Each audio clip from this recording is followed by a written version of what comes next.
Dites au corps qu'il n'est plus l'esprit, que vous êtes l'esprit. Et quand vous faites ça, ces victoires s'additionnent. Et puis, tout d'un coup, il y a une libération d'énergie. La culpabilité disparaît, la douleur disparaît, le reste disparaît.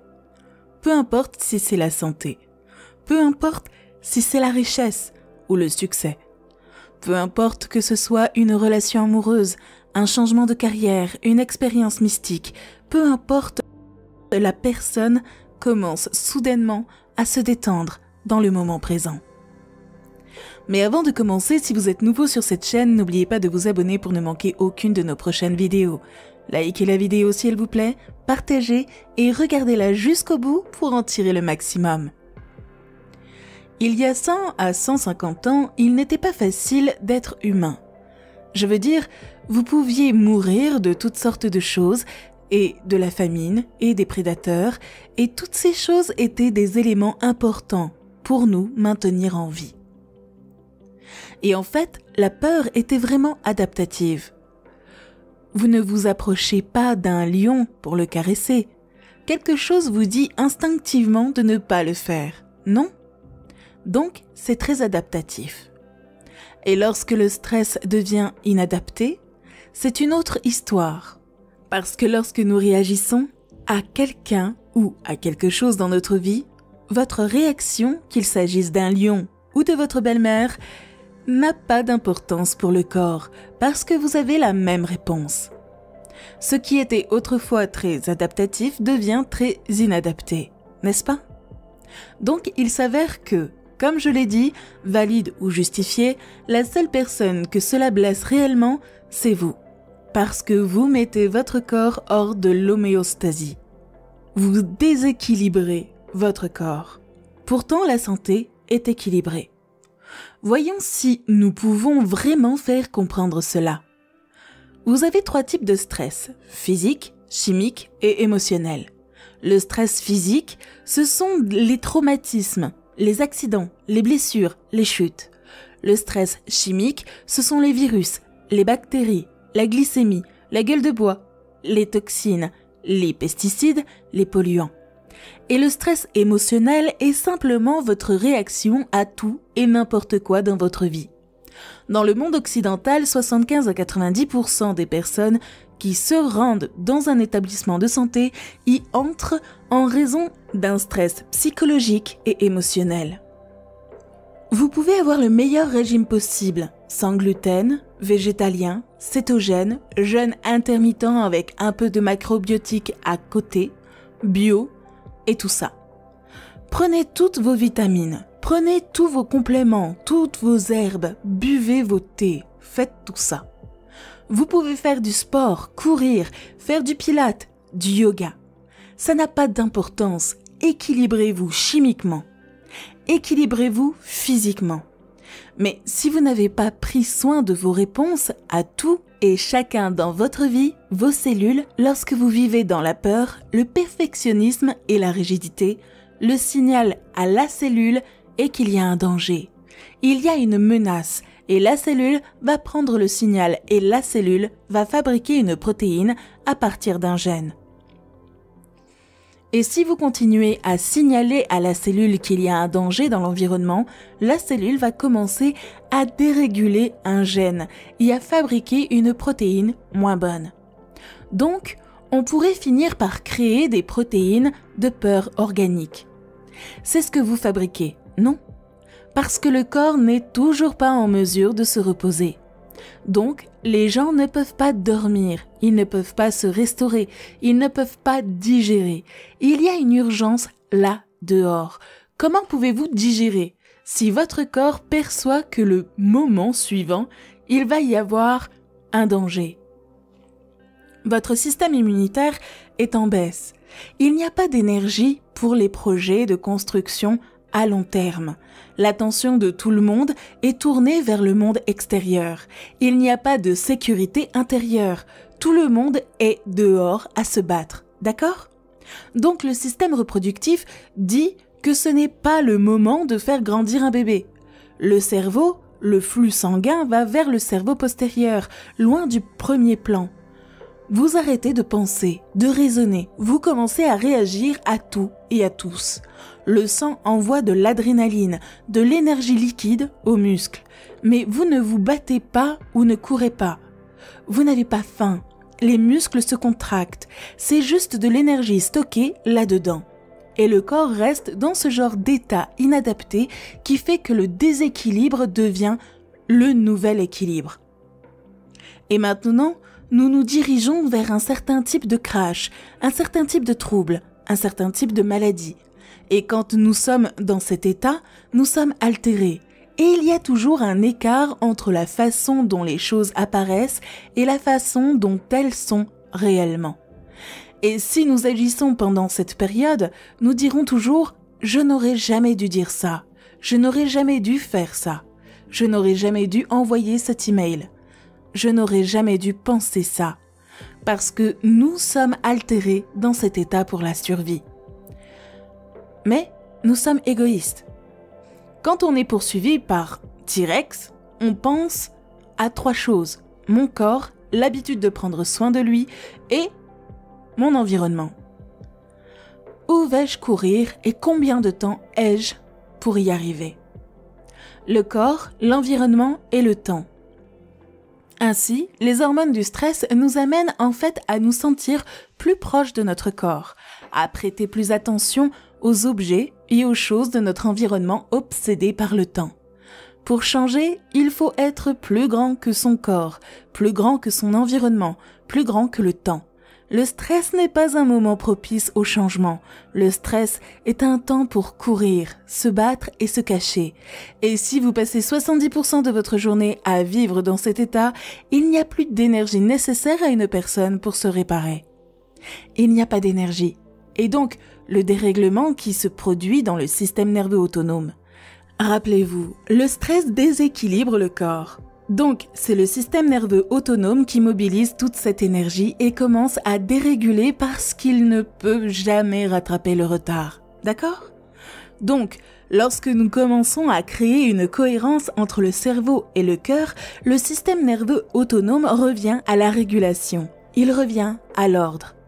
Et il y a une capacité innée pour le corps de dire « la guerre est finie, le traumatisme est terminé ». Revenons à la croissance et à la réparation. Il s'avère que plus le système nerveux autonome est cohérent, plus il est régulé, plus les informations peuvent voyager vers les cellules, les tissus et les organes du corps avec la bonne cadence, avec les bons signaux. D'accord ? Ainsi, le corps commence à se réguler pour retrouver l'équilibre et la santé. Et donc les conditions auto-immunes ont tendance à être une de ces conditions qui guérissent très vite dans cet état. L'inflammation guérit très vite dans cet état. Les cancers guérissent très bien dans cet état. Les troubles neurologiques se portent très bien dans cet état parce qu'il y a beaucoup plus de régulation qui se fait. Donc, si vous pouvez équilibrer votre corps sur le plan émotionnel, physique et chimique, vous serez plus résilient. Ainsi, le traumatisme, la chose qui s'effondre dans votre vie, votre réponse ne sera pas la même parce que vous n'êtes pas en situation de survie. D'accord ? Et se détendre dans le cœur et éveiller le cerveau est tellement mieux que d'être stressé, inconscient et de vivre dans un programme. Et cela semble être ce qui est accepté comme normal dans le monde. Votre cerveau est composé de 100 milliards de neurones, n'est-ce pas ?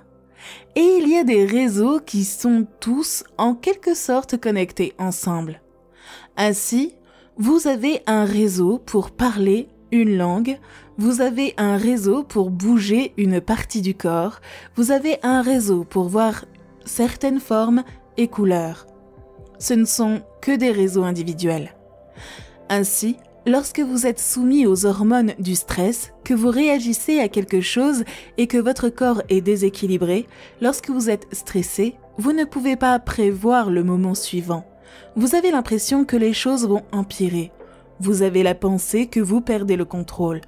Et donc, ce qui se passe, c'est que ces produits chimiques s'activent pour que vous soyez en situation de survie et que vous mobilisiez d'énormes quantités d'énergie pour vous préparer à tout ce qui se passe dans l'environnement. À court terme, c'est cool. Tout le monde peut gérer ça. Tous les organismes peuvent s'adapter au stress à court terme. Mais si les facteurs de stress continuent à se succéder et que vous essayez de tout contrôler et de tout prévoir dans votre vie et que vous passez votre attention de votre téléphone portable à vos problèmes, à votre mari, aux courses, à une autre personne ou à votre patron, à une autre chose, chaque personne, chaque objet, chaque chose, chaque endroit a un réseau neurologique dans votre cerveau. Ainsi, lorsque les hormones excitent votre cerveau et que vous déplacez votre attention, si vous deviez mesurer le cerveau au moment où il le fait, vous constateriez que différents réseaux se déclenchent de manière anarchique. Et vous mesurez cela. C'est comme un groupe de personnes qui n'ont pas de rythme et qui jouent de la batterie en même temps. L'incohérence. Donc, quand vous êtes dans un tel état, ce qui se passe principalement est que vous réduisez votre attention sur le danger. Vous commencez à vous concentrer sur un objet dans votre environnement qui est associé à ce danger. Ainsi, plus l'émotion que vous ressentez à la suite d'une réaction ou d'une situation dans votre vie est forte, plus vous allez porter votre attention sur la cause. C'est là où vous placez votre attention que vous placez votre énergie. Donc, vous donnez votre pouvoir à votre patron pour votre problème. Donc, ce que vous avez réalisé à la recherche le montre encore et encore. C'est que lorsque vous sortez de cette espèce de concentration étroite et bornée, c'est seulement un type de concentration. Et tout d'un coup, vous commencez à élargir votre champ d'action. Vous commencez à ouvrir votre conscience. Vous passez de la concentration sur la matière à la concentration sur l'énergie, de la concentration sur la particule, en physique quantique à la concentration sur l'onde. C'est quand vous commencez à ouvrir votre conscience et que vous ne vous concentrez sur rien. Au moment où vous commencez à sentir l'espace, vous ne pensez plus. Et si vous ne pensez plus, vous n'analysez plus. Et si vous n'analysez plus, vous n'activez plus ces circuits dans votre cerveau. Donc vos ondes cérébrales commencent à ralentir et le système nerveux autonome commence à fusionner. Et le système nerveux autonome veut maintenant créer l'ordre, la plénitude et l'équilibre et dit « Lisa est partie, Joe est parti, entrons ici et créons l'ordre pendant qu'ils sont partis, parce que c'est un vrai désordre. » Et tout d'un coup, cela commence à synchroniser les différents compartiments du cerveau et ce qui coule ensemble. Et tout d'un coup, le cerveau commence à fonctionner de manière plus holistique. Donc, nous avons vu dans notre travail, quand les gens commencent à avoir ces différents réseaux qui commencent à se synchroniser, nous pouvons maintenant prédire ce qui va se passer. Nous pouvons dire « Regardez ça ». Nous pouvons dire les scientifiques qui viennent et regardent notre travail.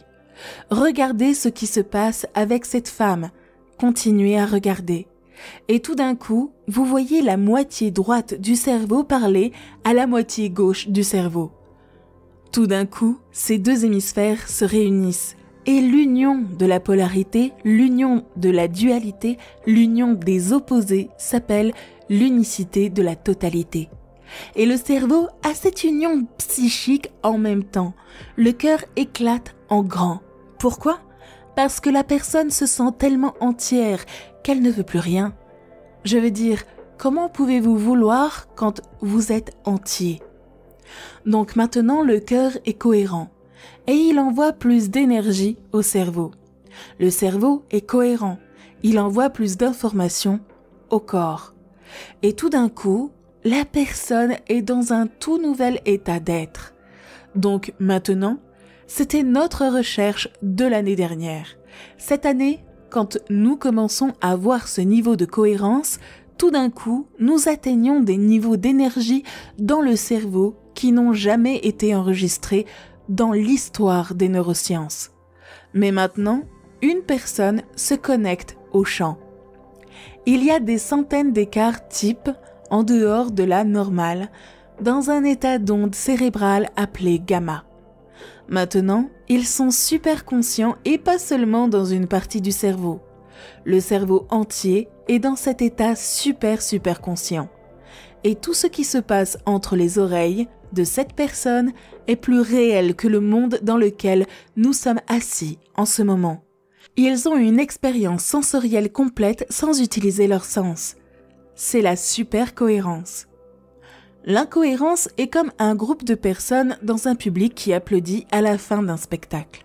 La cohérence cérébrale normale, c'est comme une personne sur 5 qui applaudit. La super cohérence, c'est quand tout le monde applaudit en rythme. Et donc, ce genre d'ordre crée de l'énergie dans le cerveau. Donc, tout d'un coup, vous voyez cette échelle d'énergie monter et continuer à monter. La personne est en train de vivre une expérience mystique qui va la transformer pour toujours. Elle ne sera plus la même personne. Et souvent, nous voyons par exemple des problèmes de santé disparaître en 1 seconde parce qu'ils obtiennent une amélioration biologique dans cet état. Pourquoi ? Parce que l'expérience enrichit le cerveau. Et le produit final d'une expérience est une émotion. Et maintenant, une nouvelle émotion se manifeste dans le corps.